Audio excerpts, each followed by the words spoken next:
उनी हुन् नशबन निशा। जिटिए अन्तर्गत मिरिक सर्कलमा पर्ने पन्थबारी स्थित अगमसिंह गिरी प्राथमिक पाठशालाकी भोलिन्टियर शिक्षिका।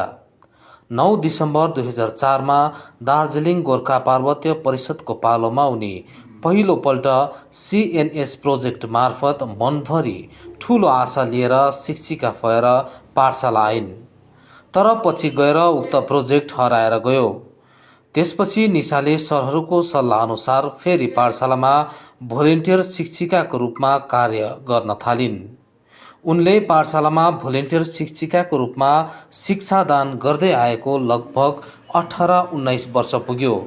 तर अहिलेसम्म पनि उनी स्थायी हुन सकेका छैनन्।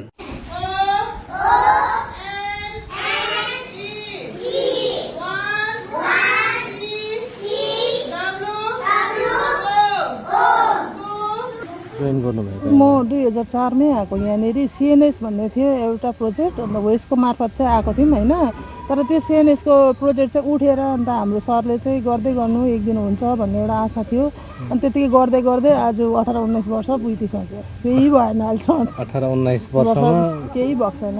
केही भएको छैन है। हजुर। अच्छा, भनेपछि सिएनएसबाट चाहिँ तपाईँले त्यति बेला के रकमहरू पाउनुहुन्थ्यो कि? केही थिएन नि, हामी त जस्तो आयौँ 1 वर्ष जस्तो गऱ्यौँ, अन्त त्यो प्रोजेक्टै उठ्यो भन्यो। त्यति बेला चाहिँ दार्जिलिङ गोर्खा पार्वत्य हिल परिषद थिएछ नि त है, डिजिएचसी थियो नि होइन, यहाँनिर लाग्यो घिसिङको पालामै आएको हामी। त्यहाँबाट यहाँसम्म आइपुग्दाखेरि बिचमा धेरै शिक्षक नियुक्तिहरू भयो, त्यति बेला तपाईँको कुनै नाम आएन? आएन त। हामीलाई चाहिँ यहाँनिर खासमा चाहिँ एउटा भलन्टियर भनेर चाहिँ त्यति बेला चाहिँ हामी थियौँ न होइन। फर्स्टमा चाहिँ हामीलाई त सिएनएसबाट टिचर भनेर चाहिँ नियुक्ति दिएको थिएँ र हामी चाहिँ आज हुन्छ भोलि हुन्छ भन्दै पर्खिँदै बस्यौँ होइन। डिजिएचसी पछि जिटिए व्यवस्था लागू भयो। सिएनएस प्रोजेक्ट हराएपछि तत्कालीन जिटिएका प्रमुख कार्यपाल विमल गुरुङले थोरै रकममा कार्य गर्ने सुझाव दिएपछि फेरि उनको मनमा आशाको दीप बल्यो।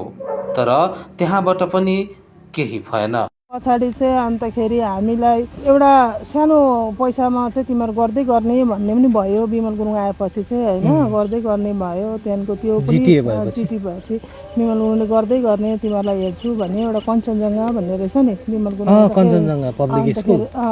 त्यहाँनिरको छेउमा उनीहरूको एउटा अफिस रहेछ, त्यहाँनिर हामीलाई कागजहरू भर्नु लगाएको थियो। हामीले भऱ्यौँ, त्यो पनि हाम्रो यता पानीहेटा एरियामा हामी 6-7 जना छौँ भोलिन्टियर, अन्त हामी सबैले नै भऱ्यौँ, तर पनि केही भएन। नशबन निशा अहिले पनि निरन्तर पाठशाला आउँछिन्। विद्यार्थीहरूको मायाले उनले अझैसम्म पाठशाला छोड्न सकेकी छैनन्। उनी प्रत्येक दिन 40 रुपियाँ खर्च गरेर पाठशाला आउने जाने गर्छिन्। कुनै समय पैसा नभएको बेला आफ्ना दाजुहरूसँग गाडी भाडा मागेर उनी पाठशाला आउने गरेको बताउँछन्। आउँछु 20 रुपियाँ लाग्छ, त्यहाँदेखि जानु आउनु 40 रुपियाँ डेली खर्च हुन्छ।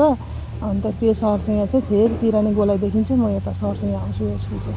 अच्छा, तिरानासम्म चाहिँ गोलाइसम्म आउनु चाहिँ कति लाग्छ? 20 रुपियाँ लिन्छ आउँदा 20 रुपियाँ। भनेपछि दिनमा 40 रुपियाँ तपाईँको गाडी भाडा। हजुर, पुरा माया लाग्छ यहाँको स्कुलको।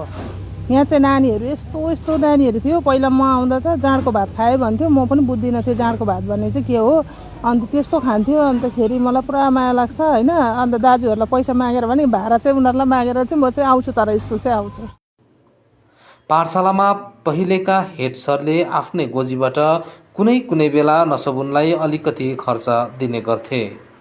अहिले पनि सरहरूले यताउता म्यानेज गरेर कोही बेला अलिकति खर्च दिने गरेका छन् उनलाई। त्यही रकमले लगभग 2 दशक भइसक्यो उनी पाठशाला आउजाउ गरेको। वर्तमानमा यति बेला चाहिँ तपाईँले कोहीबाट आर्थिक सहयोगहरू पाइरहनु भएको छैन? कसैले केही दिँदैन छैन, कसैले पनि केही दिँदैन। यहाँ सरहरूले चाहिँ अब कहिले मेन्टेनेन्सहरूकोबाट केहीबाट सरले आफ्नो पैसाबाट दियो, नभए केही पनि पाउँदैन। सरकारी तौरबाट केही छैन। भन्नु भएन, अहिले त जिटिएमा हुनुहुन्छ नि सरकारहरू, उहाँलाई भन्नुभएको छैन? भनेको छौँ। किन, के भन्नुहुन्छ उहाँहरूले? खै त अब हुन्छ भन्नुहुन्छ सबैले नै, खै केही पनि हुँदैन। पाठशालामा अहिले 22देखि 24 जना विद्यार्थीहरू छन्। तर पाठशाला आउने बाटो राम्रो छैन। त्यही माथि हात्तीको पनि डर बोक्नुपर्छ। विद्यार्थीहरू कति छन् अहिले? अहिले म पहिला आउँदा त 115-120 जना थियो। अन्त अहिले चाहिँ फेरि एसएसके स्कुल छेउमै खोलेको छ एउटा यहाँनिर 4 नम्बर भन्ने जग्गा छ, त्यहाँ एउटा इङ्ग्लिस स्कुल खोलेको देखेर चाहिँ खालि एउटै गाउँको मात्रै नानीहरू आउँछ। यहाँ चाहिँ अहिले चाहिँ 22 जना छ। 22 जना अहिले पनि छन् तर 22 जना चाहिँ छ। सानो नानीहरू छोडेर चाहिँ 22 जना चाहिँ ठुलो छ। योभन्दा अघि पाठशालामा एकजना मात्र स्थायी शिक्षक थिए। उनी पनि अफिसको कामले प्राय बाहिर जानुपर्ने स्थिति थियो। तर अहिले एकजना थप नयाँ स्थायी शिक्षक नियुक्त भएपछि विद्यार्थीहरूको पढाइ निरन्तर भइरहेको बताउँछिन् नसबुन निशा। अब यहाँ त टिचरै आउँदैन। सबैभन्दा ठुलो कुरो चाहिँ यहाँ त भर्खर यहाँ एकजना नयाँ सर आउनुभएको छ, अभिषेक सर। एकजना सर मात्रै हो। अन्त 2 जना भएर ऊ सर छुट्टी बस्दा मै स्कुल चलाउँछु होइन। त्यहाँदेखिको अहिले चाहिँ 2 जना भएको छ। नभए चाहिँ यहाँ त एकजना सिङ्गल टिचर मात्रै हो, गभर्मेन्ट टिचर। अन्त म भोलिन्टियर 2 जना मात्रै हो हामीले कि। अन्तखेरि सर त मिरिकतिर जानुहुन्छ, घरि कहाँ जाने काम पर्छ होइन। मै चलाउँछु स्कुल चाहिँ, त्यही प्रायः चाहिँ मै चलाउँछु। अहिले चाहिँ सर आउनु भयो अफिसमा, अस्ति नयाँ एपोइन्टमेन्ट हो सरको। अन्त त्यहाँदेखिको चाहिँ 2 जना भएको छ गभर्मेन्ट टिचर, अन्त म भोलिन्टियर। अहिले उहाँ चाहिँ रेगुलर आउनुहुन्छ? सरहरू रेगुलर आउनुहुन्छ। अब 2 जना भयो भने त यसो अफिसतिर बोलायो भने एकजना त अफिस स्कुल आउनुहुन्छ नि त। पहिला चाहिँ एकजना मात्रै भएकोले गर्दाखेरि चाहिँ अफिसहरू बोलाइरहन्थ्यो। अन्त भोटको ड्युटीहरू पर्छ, सर जानुहुन्छ, त्यहाँदेखि फेरि आफै एक्लै गर्नु पर्थ्यो। नसबुन निशा भोलिन्टियर शिक्षक सङ्गठनमा पनि छन्, तर सङ्गठनबाट पनि केही भएको छैन। उनी प्राथमिक पाठशालाको शिक्षकमा हुनुपर्ने DL8 को सर्टिफिकेट बोकेर अझै पनि अस्थायी रूपमा बिना मासिक तलब नै स्कुल पढाइरहेकी छन्। हुन्छ भन्नुहुन्छ सबैले नै, खै केही पनि हुँदैन। हुन्छ चाहिँ भन्नुहुन्छ है? हुनु चाहिँ भन्नुहुन्छ, खै अहिले पनि केही त हुँदैन। अच्छा, कसलाई भन्नुभएको छ? हाम्रो सङ्गठन छ। सङ्गठन छ है? सङ्गठन छ। सुन्दर सरहरू हुनुहुन्छ। सुन्दर सरहरूले कोसिस गर्नुहुँदैछ होइन। अब हुन्छ भन्नुहुन्छ सरहरूले, अब गर्दैछु, प्रोसेस गर्दैछु भन्नुहुन्छ। अन्त खै केही हुँदैन। के हो सङ्गठनको नाम? Hill primary Terai. अच्छा, हिल प्राइमेरी तराई एसोसिएसन।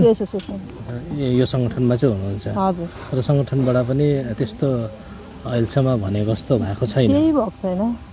हाम्रो सुन्दर सर हुनुहुन्छ होइन। सुन्दर सरले उहाँ चाहिँ अध्यक्ष हो? हजुर। सन्ध्या मिस, सुन्दर सरहरू हुनुहुन्छ। अन्त उहाँहरूले भन्नुहुन्छ हुन्छ भनेर है। अहिले त अब अस्तिसम्म हुन्छ भनेको थियो, तर अहिले चाहिँ ग्रुपमा केही मेसेजहरू पनि छैन होइन। हुन्छ हुँदैन त्यो चाहिँ केही थाहा भएको छैन। के अत्ता छैन त्यसको? केही थाहा भएन अहिले। हवस् त, यहाँको बाँकी जीवन राम्रो होस्, छिट्टै यहाँको नियुक्ति होस् स्थायी शिक्षकको रूपमा भन्ने कामना गर्दछु। हुन्छ, अब तपाईँहरूले भगवान्लाई प्रार्थना गरिदिनुहोस्। अब भगवान्माथि मात्रै छ आशा। अब हुन्छ भन्ने एउटा आशा चाहिँ छ। हुन्छ चाहिँ भनेर। हुन्छ। हुन्छ।